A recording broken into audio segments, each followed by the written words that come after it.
dan selamat siang. Baiklah, izinkan saya di sini saya akan menjelaskan pembangkit listrik tenaga mikrohidro atau PLTMH. Pembangkit listrik mikrohidro atau PLTMH tersebut adalah bagian dari PLTA, tetapi itu memiliki daya yang relatif kecil.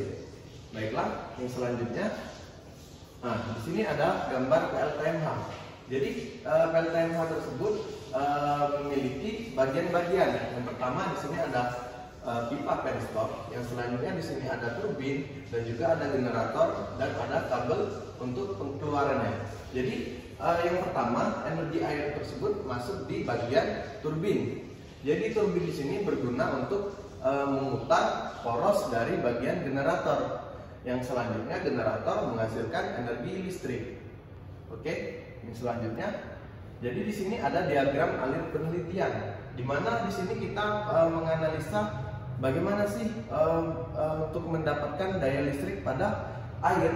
Jadi untuk yang pertama, untuk yang pertama yaitu di energi potensial air. Jadi energi potensial air itu adalah energi yang memanfaatkan dari debit air dan juga tinggi jatuh air. Nah, dari energi potensial tersebut, malah kita di sini melakukan pengukuran kecepatan aliran, pengukuran luas penampang untuk mendapatkan debit. Sedangkan untuk pengukuran tinggi jatuh air itu digunakan untuk mengklasifikasikan biar dia mendapatkan energi potensial air tadi. Yang selanjutnya di situ ada perhitungan dan analisa. Nah, perhitungan dan analisa tersebut nanti barulah dapat yang namanya daya listrik. Bagaimana daya listrik itu dapat diklasifikasikan, ada 3 daya listrik. Yang pertama ada daya available, ada daya turbin, ada daya generator. Oke, slide selanjutnya. Di sini saya melakukan pengukuran luas penampang, pengukuran kecepatan aliran, dan pengukuran tinggi jatuh air. Jadi pengukuran luas penampang di sini di situ menggunakan pita ukur atau meteran untuk mendapatkan berapa sih luas penampang tersebut, yaitu dari alas penampang dan juga tinggi penampang. Sedangkan untuk pengukuran kecepatan aliran itu menggunakan alat current meter. Dan yang selanjutnya itu pengukuran tinggi jatuh air itu menggunakan papan dan juga water pass. Oke, selanjutnya di sini saya akan menjelaskan bagaimana sih untuk mendapatkan pengukuran luas penampang. Jadi data-data yang ada di sini itu adalah data awal untuk mendapatkan perhitungan daya tadi. Oke, yang pertama pengukuran luas penampang. Jadi pengukuran luas penampang ini rumusnya yaitu A sama dengan B dikali H. Di mana A di sini adalah luas penampang,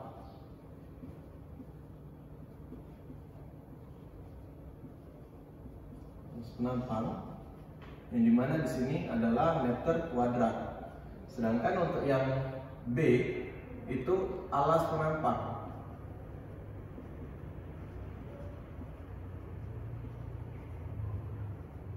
Meter. Dan juga untuk H ini adalah tinggi penampang.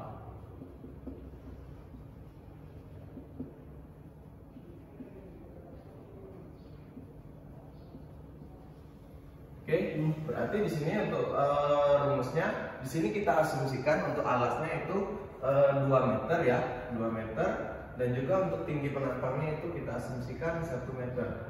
Jadi untuk luas penampang di sini berjumlah 2 meter kuadrat.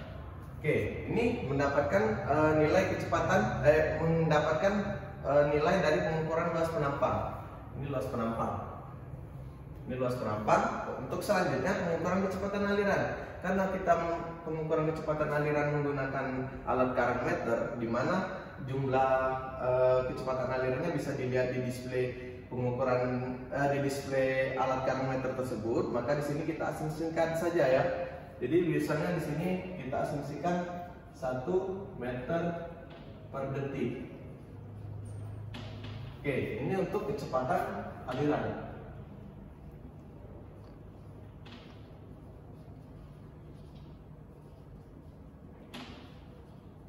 Ini kecepatan aliran itu 1 meter per detik. Yang selanjutnya yaitu perhitungan debit. Jadi kan tadi sudah saya bilang sebelumnya bahwasannya untuk mendapatkan debit itu yaitu pengukuran luas penampang dan juga kecepatan aliran, di mana rumus debit tersebut adalah Q dikali V kali A. Jadi Q ini adalah debit,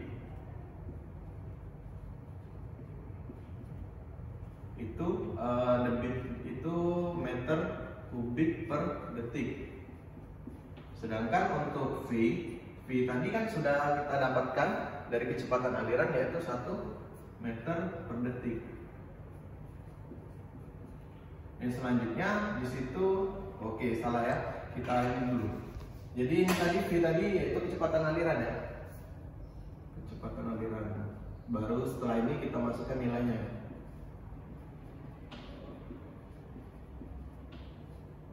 Kecepatan aliran tadi meter per detik. Tuh, selanjutnya barulah kita masukkan nilainya. Jadi Q sama dengan V-nya tadi 1 dikali 2 yang ada di luas penampang. Hasilnya yaitu 2 meter kubik per detik.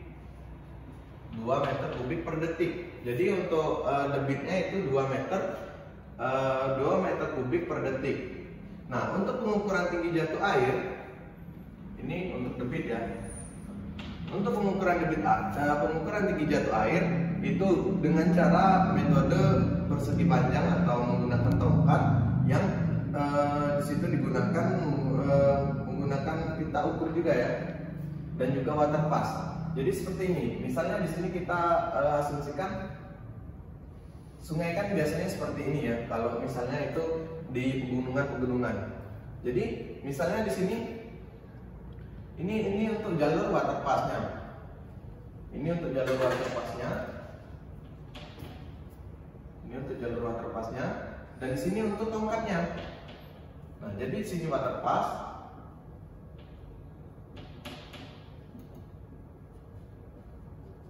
Di sini tongkat.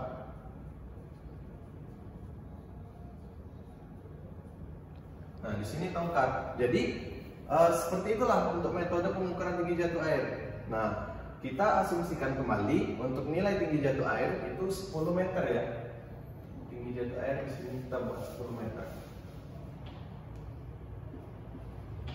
10 meter tinggi jatuh air atau head. Nah, jadi tinggi jatuh air di situ 10 meter. 10 meter, tinggi jatuh air 10 meter. Terus untuk debitnya 2 meter kubik per detik. Selanjutnya, oke, kita hapus karena di sini nanti kita akan menghitung bagaimana sih cara menghitung daya listrik ya. Makanya di situ kita hapus biar di sini bisa untuk menghitung. Oke, baiklah, selanjutnya yaitu perhitungan dan analisis. Yang pertama itu ada daya available. Jadi daya available tersebut dengan rumus seperti ini ya. PA atau daya available dengan daya itu watt ya untuk satuannya. Sedangkan rho atau massa jenis air, terus G atau gravitasi, selanjutnya yaitu Q atau debit, terus selanjutnya adalah H atau head. Jenis air kita tulis saja ya biar jelas ya. Selanjutnya G gravitasi, selanjutnya Q debit, selanjutnya H itu head atau tinggi jatuh air.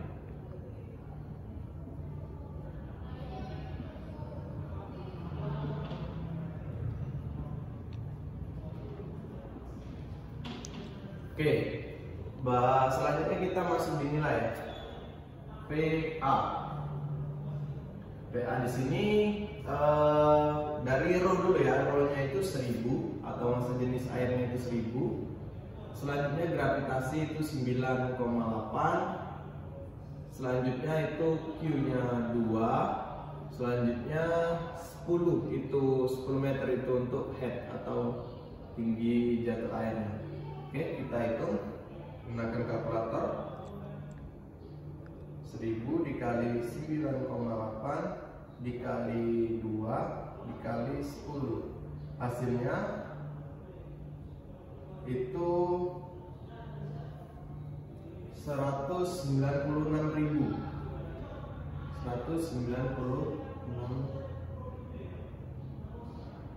atau kW. Nah, jadi daya available atau daya yang bisa dibangkitkan oleh air tersebut yaitu sebesar 196 kW. Jadi di sini kita buat juga ya. PA itu 196 kW. Oke. Hal yang selanjutnya kita lakukan yaitu perhitungan daya turbin. Ini tinggal menambahkan efisiensi turbinnya. Jadi di sini yang kita gunakan untuk efisiensi turbin ini menggunakan dengan nilai 0,75. Dimana di situ biasanya untuk tinggi 10 meter ini turbin yang dipakai itu turbin cross flow. Itu biasanya untuk efisiensi turbinnya 0,75. Oke, di sini daya turbin ya, daya turbin. Yang tadi daya available, ini daya turbin. Sini bukan PA lagi, ini PT. Oke, yang selanjutnya kita masuk di perhitungan kembali. PT. P tadi 1000, terus G tadi 9,8, Q-nya tadi 2, terus H-nya tadi 10, dan ini 0,75. Jadi nilainya 1000 dikali 9,8 dikali 2 dikali 10 dikali 0,75. Jadi 147 kW atau 147 ribuan. Nah, jadi PAP turbinnya itu sebesar 147 kW.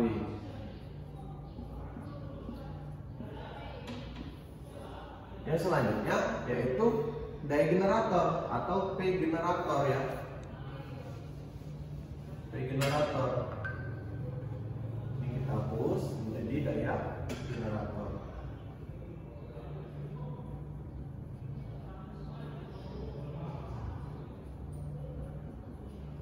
Ini sini kita hapus juga menjadi PG. Nah, untuk daya generator dimasukkan juga efisiensi generatornya.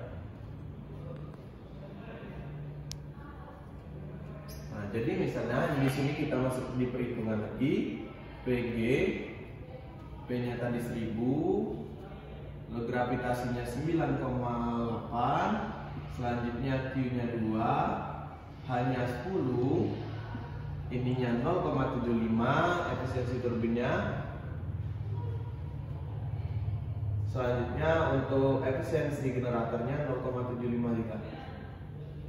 Oke, kita masuk di perhitungannya. 1000 dikali 9,8 dikali 2 dikali 10 dikali 0,75 dikali 0,75, hasilnya 110.250 kW. Jadi kita buat saja di sini 110 kW. Oke. Jadi di sini kita tulis juga P generatornya 110 kW. Nah, jadi ini untuk perhitungan dan analisisnya, yang pertama di sini mendapatkan kecepatan alirnya tadi 1 meter per detik.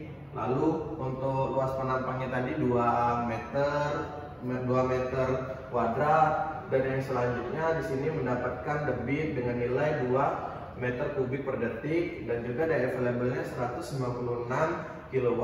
Terus tuh untuk daya turbinnya itu sebesar 147 kW, dan daya generatornya mendapatkan 110 kW. Jadi sekilas itulah tadi untuk perhitungan daya-daya atau potensi yang ada di air untuk dibangkitkan menjadi energi listrik. Oke, sekian dari saya. Jangan lupa subscribe dan like di channel Reax Time.